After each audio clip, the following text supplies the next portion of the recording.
अस्सलामुअलैकुम, सभी लोगों को आदाब। सदर मोहतरम,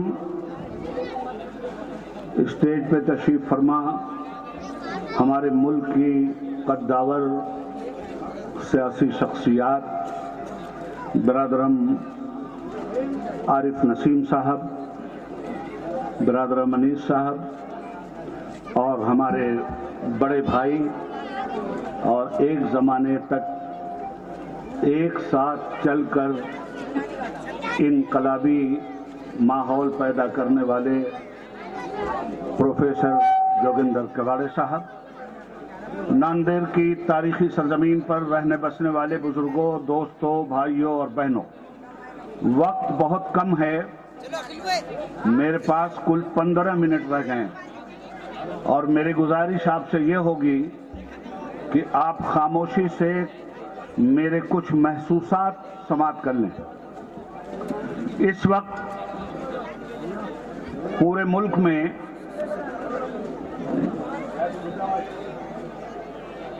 इलेक्शन की गहमा गहमी अपने शबाब पर है। 7 चरणों में इलेक्शन होने जा रहा है।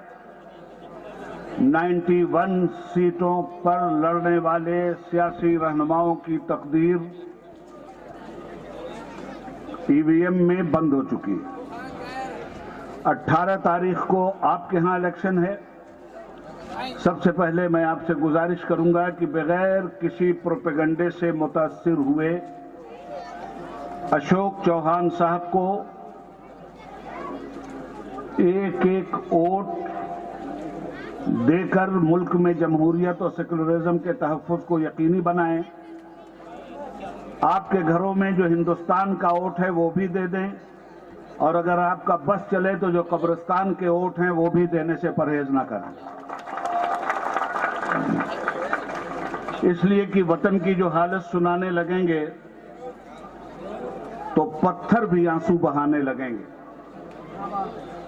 अगर भीड़ में खो गई आदमियत, उसे ढूंढने में जमाने लगेंगे।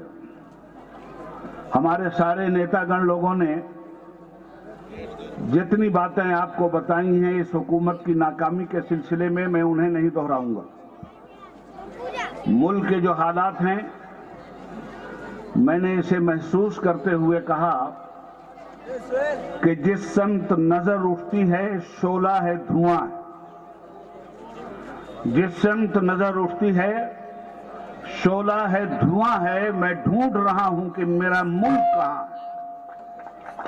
आज पूरे हिंदुस्तान में इस इलेक्शन के मकसद को न समझाते हुए असल मुद्दों से अलग हटकर बातें की जा रही। कभी कोई भी नहीं बता ले क्या है,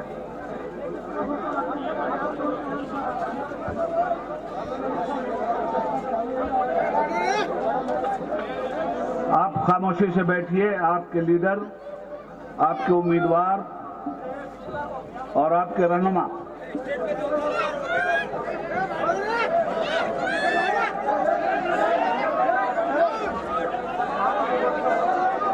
कैसे बोला?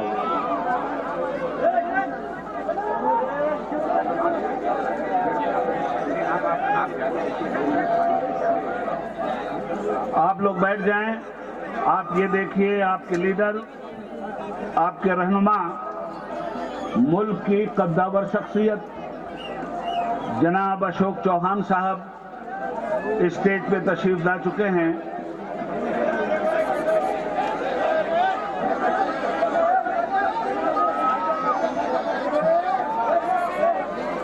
आखिरी लेक्चर उनका होगा। मेरी 2-3 बातें आप अपने जहन में रखें। इलेक्शन होता है मैनिफेस्टो पर। आज से 5 साल पहले 2014 में नरेंद्र मोदी साहब जब आपसे वोट मांग रहे थे तो वो चंद बातें कहते थे, जिनमें खास बात यह है कि हमारे प्राइम मिनिस्टर और कांग्रेस के अजीम रहनुमा जनाब मनमोहन सिंह साहब से वो सवाल करते थे कि मुल्क के प्राइम मिनिस्टर आप हैं, सीबीआई आपके हाथ में है, आईबी आपके हाथ में है, फौज आपके हाथ में है, सेकुलर बॉर्डर फोर्स आपके हाथ में है, ये आतंकवादी कहां से आ जाते हैं? ये सरकार और ये प्राइम मिनिस्टर इतना निकम्मा है कि इस प्राइम मिनिस्टर के होने के बावजूद आतंकी घुस जाते हैं। ये सवाल नरेंद्र मोदी 5 साल पहले 2014 में हमारे प्राइम मिनिस्टर से करते थे। आज यही सवाल उनसे किया जाएगा कि प्राइम मिनिस्टर, फौज तुम्हारे हाथ में है, आईबी तुम्हारे हाथ में है, सीआईडी तुम्हारे हाथ में है, ये पुलवामा जैसा काम तुम्हारी मौजूदगी में किस तरह हुआ, आज तुम्हें इसका जवाब देना होगा। कल जब ये सवाल कर रहे थे तो ये देशभक्त अपने आप को कह रहे थे, और आज यही सवाल भाई आरिफ नसीम साहब करें तो देश विरोधी हो जाएंगे। आप ये सवाल करें तो देश विरोधी हो जाएंगे। मेरे भाइयों, 5 साल पहले एक बड़ी गलती हमारे मुल्क की जनता ने की थी। हमारे मुल्क में ऐसा वजीर आजम कभी नहीं आया। हमारे मुल्क में पढ़े लिखे वजीर आजम हुआ करते थे। हमारे मुल्क में कोई फर्जी डिग्री रखने वाला वजीर आजम नहीं हुआ। ये इस आदमी को लाकर पूरे देश को बर्बाद करने का जो काम हमारे मुल्क की अक्सरियत ने किया है वो अच्छी तरह से आज भोग रही है। हम कहते हैं 5 साल में सिवा जुमलाबाजी के इस आदमी ने कभी कोई सच्ची बात नहीं की। सिर्फ एक बार नरेंद्र मोदी सच बोले हैं 2014 में। वो सच क्या था? वो कह रहे थे, भाइयों बहनों, मैं चाय बेचने वाला। सिर्फ एक बार वो सच बोले हैं, मैं चाय बेचने वाला। वाह रे देश, कसरते राय से लीडर का इंतखाब होता है, याद रखिएगा। कसरते राय से चाय बेचने वाला आपको पसंद आ गया और आपने मुल्क का वजीर आजम बना दिया। क्या गुटखा बेचने वाले मर गए थे? क्या केला बेचने वाले ठेला पर हिंदुस्तान के कब्रिस्तान में चले गए थे? अरे यार, किसी पान बेचने वाले को बना दिया होता प्राइम मिनिस्टर, कम से कम पूछ के तो चूना लगाता। इसने तो पूरे देश को बिना पूछे हुए चूना लगा दिया।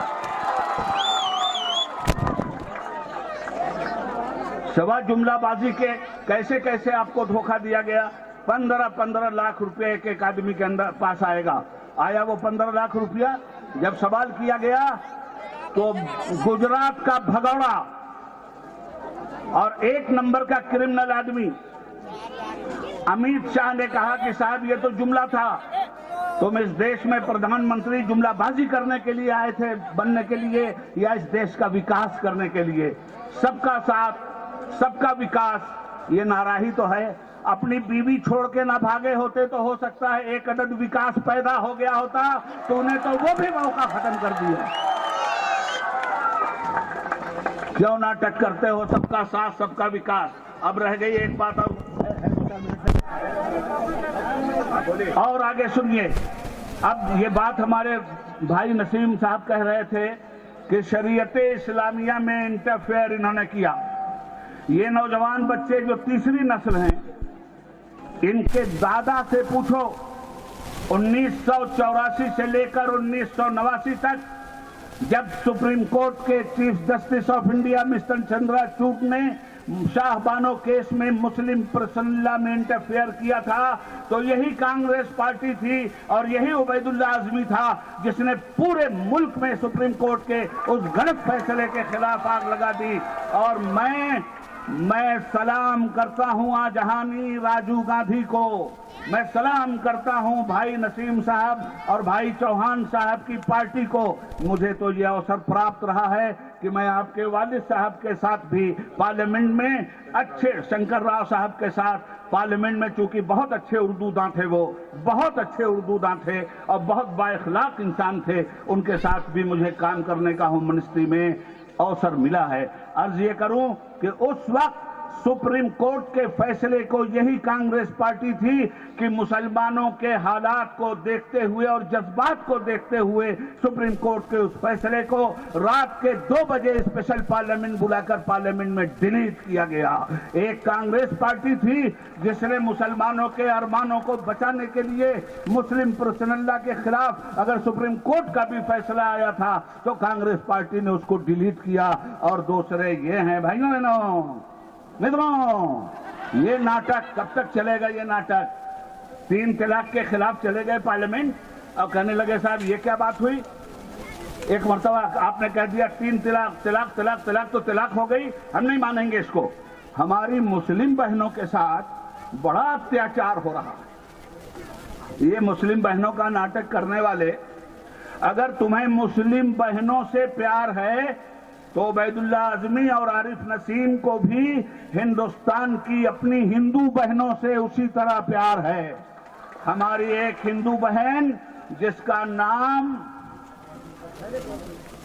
यशोदा बहन है, नरेंद्र मोदी तुम्हारी पत्नी है, वो कहां किस जंगल में छोड़ा है उसको तुमने?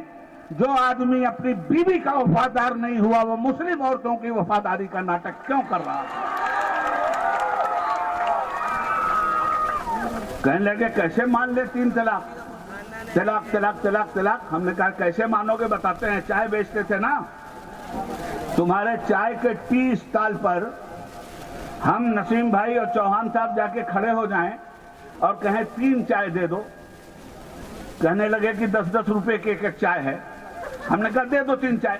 3 चाय लिया और 1 चाय का पैसा दिया। हमने हाथ पकड़ लिया, कहा साहब चाय तो लिया है 3, पैसा दे रहे हैं 1 का।